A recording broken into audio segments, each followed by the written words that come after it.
got an asymmetry. And he does right here. So that's 3. So I'm looking at the ribs. Ugh. Can you guys see that? Okay, can you see that? We've got the rib. You see my thumb here, right? This one's deeper. So I'm looking at his ribs. So that means he's rotated to the right. Okay? It's pulling the rib forward. You see that? That's a rotation to the right. So we're going to treat T4. T5 is not as bad. So T4 is bad. T6 and T7 you have, we know from the backside you're in an FRS. So this means he's in an ERS. He can't flex and it shows he's rotated right. So he's an ERS to the right of T4. This is more of that muscle energy stuff. So whoever can catch on will. But I'm just going to show you how to correct. Yeah, you gotta. T3 is yucky, but T4 is the worst. So let's treat T4. How does that show in ERS? Because you're in flexion, which means that the segment is not coming into flexion. Oh, okay. So if it's found in flexion, it's an E. If it's found in extension, it's an F. Okay? If it's going, if whichever finger is more prominent, that's the direction in which it's on the side it's stuck. The only difference is in the front. So what it would look like on the back is when he's here. If this guy's like this and this guy's like this, on the back side, this is prominent. This one is not. You understand that? So that's telling me the prominent side is the dysfunction side. So it's an ERS on the right. So the prominent side on the back is Correct. The dysfunction side. Okay. If it's on the front, I'm just looking at the rib and which way is it being dysfunctional. But on the back side, this is the guy who I'm worried about. But this helps me to find it easier because a lot of people have a lot of muscle mass and fat and you can't feel it back there. So we look at the front ribs. Okay? So he's got an ERS right at T4, which we are going to fix. So we're going to treat ribs 3 and probably I'm going to go up to 3, right, because attaches, and 4. And I might even go one below to 5, just to have good measure in that area. So we're going to treat those. So what he's going to do, so first I'm actually going to, I want to treat, typically I'll treat the segment, but let's just go right into the ribs. So what I need him to do, so if it's restricted, if it's on the right, I'm going to push on the right side ribs. So lay on the shoulder.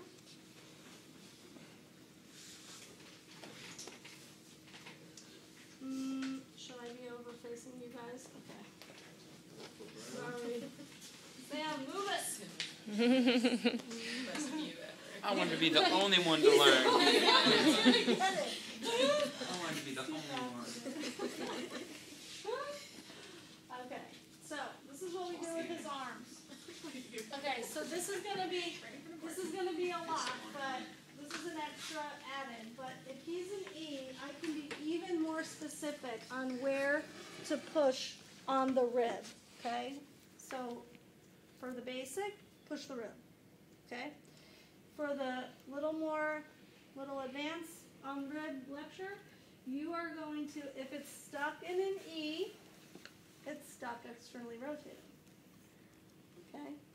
So it's got to go internally rotated. Everyone follow me.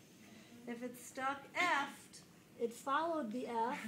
Yeah, I tell people, I'm like, you're F. They're like, oh my God. So if it's stuck in flexion, the rib followed it, and it came into internal rotation. So I'm going to open it up. Okay? So if we've got something happening like this, where it's torsioned to the right, this is happening. So on one side, on the back, I'm going to go like this. If you're like this, you're after E'd on the right, okay? So if you're F'd, you're like this. So it followed it into the F, and it closed on the left. And I'm going to do this. So on one side from the back, I'm going to push it into internal rotation. On the anterior side, on the opposite, I'm going to open it up and push it into external rotation.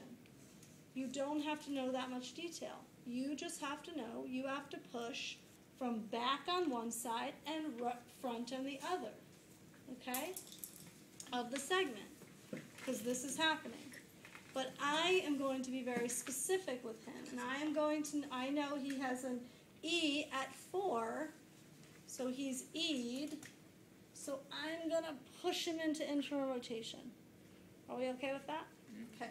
So the arm is going to help me. He's going to create a little pedestal here, and he's going to hold his arm into a stretch of internal rotation, just like that. So this guy's resting. It's going to get the scapula out of my way so that I can get down to the segment.